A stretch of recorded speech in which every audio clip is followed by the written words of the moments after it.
पकड़ा गया देश का गद्दार फौजी। बीएसएफ में रहकर आतंकियों को हथियार सप्लाई कर रहा था अरुण कुमार। आतंकियों को भेज रहा था हथियार। 5 को एटीएस ने दबोचा। बीएसएफ जवान अरुण कुमार को गिरफ्तार कर भेजा जेल, लेकिन गोदी मीडिया ने छुपा दी खबर। अगर आप भी गोदी मीडिया का विरोध करते हैं तो लाइक कीजिए इस वीडियो को और चैनल को सब्सक्राइब करने के बाद घंटी बजाना बिल्कुल ना भूलें। पढ़ते हैं पहली खबर की तरफ। वतन से गद्दारी। बीएसएफ में रहकर आतंकियों को हथियार सप्लाई करता था अरुण कुमार। 5 को एटीएस ने दबोचा। दरअसल झारखंड पुलिस के आतंकवाद निरोधी दस्ते एटीएस को बड़ी कामयाबी मिली है। एटीएस ने देश भर में माओवादी कैंडर और आतंकियों गिरोह को हथियार और गोला बारूद सप्लाई करने के मामले में बीएसएफ के हेड कांस्टेबल सहित 5 लोगों को गिरफ्तार किया है। गिरफ्तार किए गए लोगों में बीएसएफ के जवान अलावा रिटायर्ड बीएसएफ कर्मचारी भी शामिल हैं। आतंकवादी निरोधी दस्ते के पखवाड़े से भी कम समय में दूसरी बार सफलता मिली है। करीब 10 दिन पहले झारखंड पुलिस के आतंकवादी निरोधी दस्ते ने आतंकवादी और प्रतिबंधित संगठनों को कथित तौर पर हथियार और गोला बारूद सप्लाई करने के मामले में एक सीआरपीएफ जवान और 3 अन्य को गिरफ्तार किया था। पुलिस के द्वारा दी गई जानकारी के अनुसार आतंकियों को हथियार सप्लाई करने के आरोप में गिरफ्तार किए गए बीएसएफ के हेड कांस्टेबल की पहचान झारखंड निवासी कार्तिक बेहरा के रूप में हुई है। पुलिस ने पंजाब के फिरोजपुर में बीएसएफ 116 बटालियन परिसर में चोरी किए गए गोला बारूद, मैगजीन और डेटोनेटर भी बरामद किया है।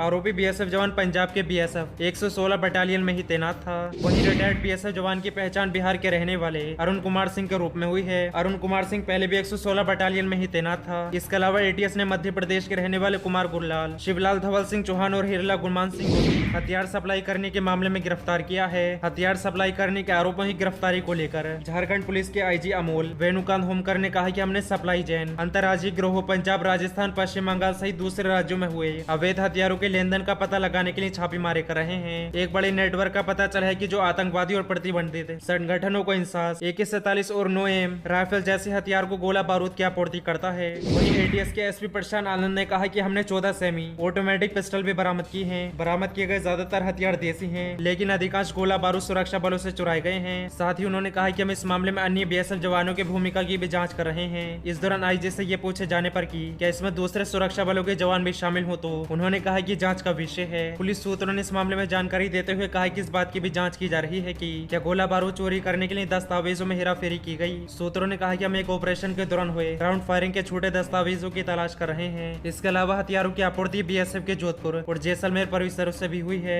हमें इसमें और अधिक सुरक्षा बलों के शामिल होने का संदेह है। बढ़ती है अगली खबर की तरफ। ममता बनर्जी से मिलने के बाद बोले बीजेपी सांसद सुब्रमण्यम स्वामी, हर मोर्चे पर फेल है केंद्र सरकार, जिम्मेदार कौन है। दरअसल भारतीय जनता पार्टी के नेता और राज्यसभा सांसद सुब्रमण्यम स्वामी मोदी सरकार के उन नेताओं में से एक हैं जो अपनी सरकार के खिलाफ मोर्चा खोलते हुए नजर आते हैं। मोदी सरकार के शासनकाल में लिए गए कई जन विरोधी फैसलों के खिलाफ सुब्रमण्यम स्वामी अक्सर सोशल मीडिया के जरिए आवाज बुलंद करते रहते हैं। इसी बीच दिल्ली के दौरे पर पहुंची पश्चिम बंगाल की मुख्यमंत्री ममता बनर्जी के साथ भाजपा नेता सुब्रमण्यम स्वामी ने मुलाकात की है। इस मुलाकात के बाद सियासी गलियारों में कई तरह के कयास लगने शुरू हो गए हैं। दरअसल मुख्यमंत्री ममता बनर्जी के साथ मुलाकात करने के बाद भाजपा सांसद सुब्रमण्यम स्वामी ने सोशल मीडिया के जरिए अपनी ही पार्टी की सरकार पर निशाना साधा है। उन्होंने मोदी सरकार का रिपोर्ट कार्ड शेयर करते हुए हर मोर्चे पर भाजपा को फेल बताया है। उन्होंने ट्वीट कर लिखा है कि मोदी सरकार का रिपोर्ट कार्ड अर्थव्यवस्था में फेल, सीमा सुरक्षा में फेल, विदेश नीति में अफगानिस्तान में विफलता मिली, राष्ट्रीय सुरक्षा को लेकर पेगासस का मामला, आंतरिक सुरक्षा में कश्मीर में छाई निराशा, इन सब के लिए कौन उत्तरदायी।